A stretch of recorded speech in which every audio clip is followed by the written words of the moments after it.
Good morning children. आज हम स्पर्श पुस्तक के पद्य भाग से बिहारी के दोहे पाठ को पढ़ेंगे। तो आओ पहले इस पाठ के कवि बिहारी जी के विषय में जानकारी प्राप्त करते हैं। बिहारी का जन्म 1595 में ग्वालियर में हुआ था। जब बिहारी 7-8 साल के ही थे तभी इनके पिता ओरछा चले आए, जहां बिहारी ने आचार्य केशव दास से काव्य शिक्षा पाई। यहीं बिहारी रहीम जी के संपर्क में भी आए। बिहारी ने अपने जीवन के कुछ वर्ष जयपुर में भी बिताए। बिहारी रसिक जीव थे। रसिक का अर्थ होता है बच्चे प्रेमी, पर इनकी रसिकता नागरिक जीवन की रसिकता थी। नागरिक जीवन से उन्हें विशेष प्रेम था। उनका स्वभाव विनोदी और व्यंग्य प्रिय था। विनोदी मतलब खुशमिजाज व्यक्ति, हंसी मजाक करने वाले। 1663 में इनका देहावसान हुआ। देहावसान का क्या अर्थ है?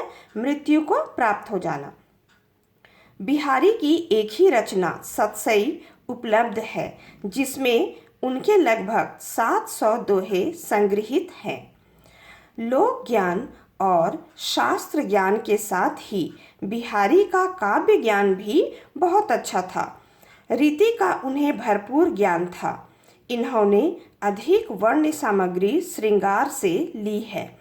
इनकी कविता श्रृंगार रस की है, इसलिए नायक, नायिका या नायकी की वे चेष्टाएं जिन्हें हाव करते हैं, इनमें पर्याप्त मात्रा में मिलती है। बिहारी की भाषा बहुत कुछ शुद्ध ब्रज है, पर है वह साहित्यिक। इनकी भाषा में पूर्वी प्रयोग भी मिलते हैं।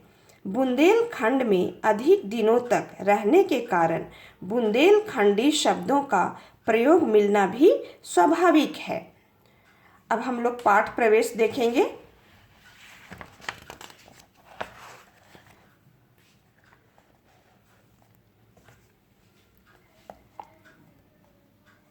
मांझी पौंछी चमकाई, युत प्रतिभा जतन अनेक। दीर्घ जीवन विविध सुख, रची सतसई एक। तो बच्चों, इस दोहे में बिहारी जी के तारीफ में बातें बोली गई हैं, तो इसे समझते हैं। इस दोहे का अर्थ क्या कहा गया है? मांझी पौंछी चमकाई, युत प्रतिभा जतन अनेक। इसका अर्थ हुआ मांझ कर, पोंछ कर और चमका कर अनेक प्रयास करने के बाद ऐसी प्रतिभा सामने आई है। मांझी मतलब मांझ कर, पौंछी मतलब पोंछ कर, चमकाई मतलब चमका कर। युत प्रतिभा ऐसी प्रतिभा, अनेक जतन मतलब प्रयास, अनेक प्रयास करने के बाद सामने आई है। बिहारी जी के विषय में कहा जा रहा है। दीर्घ जीवन विविध सुख, रची सतसई एक। इसका अर्थ दीर्घ मतलब लंबा, विविध मतलब अनेक। इसका अर्थ क्या हुआ? लंबा जीवन अनेक सुख वाले बिहारी ने एक ग्रंथ सतसई की रचना की। आगे पढ़ते हैं। बिहारी ने केवल एक ही ग्रंथ की रचना की, बिहारी सतसई। इस ग्रंथ में लगभग 700 दोहे हैं। दोहा जैसे छोटे से छंद में गहरी अर्थ व्यंजना के कारण कहा जाता है कि बिहारी गागर में सागर भरने में निपुण थे। उनके दोहों के अर्थ गांभीर्य को देखकर कहा जाता है, सतसैया के दोहरे ज्यों नावक के तीर, देखन में छोटे लगे घाव करे गंभीर। इसका भी अर्थ समझो इस दोहे का। इसका अर्थ क्या है? सतसैया के दोहरे, सतसैया यही सतसई ग्रंथ को कहा गया है। दोहरे मतलब दो दो लाइन के जो दोहे लिखे हैं। जो नावक के तीर, नावक का अर्थ क्या होता है इसे समझो। ये मूलतः फारसी में नावक एक ऐसे अर्ध स्वचालित धनुष को कहा जाता है बच्चे, जिसमें सीधे कमान में तीर फंसाकर नहीं छोड़ा जाता, बल्कि कमान खींचने के बाद तीर को एक नली में से गुजारा जाता है, फिर तीर को लीवर या ट्रिगर के जरिए छोड़ा जाता है। यह एक प्रकार का छोटा तीर होता है जो बांस की नली होकर फेंका जाता है और इसका निशाना एकदम अचूक होता है। बच्चे, तो यहाँ समझो, यहाँ क्या कहा गया है कि सतसई के दोहे और नावक के तीर देखने में तो छोटे लगते हैं, देखन में छोटे लगे, परंतु घाव करे गंभीर, मतलब चोट जो है बहुत गहरी करते हैं ये। तो मतलब अर्थात कहने का अर्थ है कि बिहारी के जो दोहे हैं अत्यंत ही गूढ़ अर्थ देते हैं। बिहारी की ब्रज भाषा मानक ब्रज भाषा है। सतसई में मुख्यतः प्रेम और भक्ति के सार गर्भित दोहे हैं। सार गर्भित मतलब मीनिंगफुल। इसमें अनेक दोहे नीति संबंधी हैं। यहाँ सतसई के कुछ दोहे दिए जा रहे हैं। यहाँ मीन्स तुम्हारे पाठ्यपुस्तक में। बिहारी मुख्य रूप से श्रृंगार परक दोहों के लिए जाने जाते हैं, किंतु उन्होंने लोक व्यवहार, नीति, ज्ञान आदि विषयों पर भी लिखा है। संकलित दोहों में सभी प्रकार की छटाएं हैं। संकलित मतलब तुम्हारे पुस्तक में जो दी गई है। इन दोहों से बच्चे तुम्हें पता चलेगा कि बिहारी कम से कम शब्दों में अधिक से अधिक अर्थ भरने की कला में निपुण थे। इसलिए इनको कहा गया है कि बिहारी गागर में सागर भरने में निपुण थे। इस लाइन का अर्थ यहाँ है कि बिहारी कम से कम शब्दों में अधिक से अधिक अर्थ भरने की कला में निपुण है। तो अब हम लोग पहले दोहे को देखते हैं, बिहारी जी के पहले दोहे को।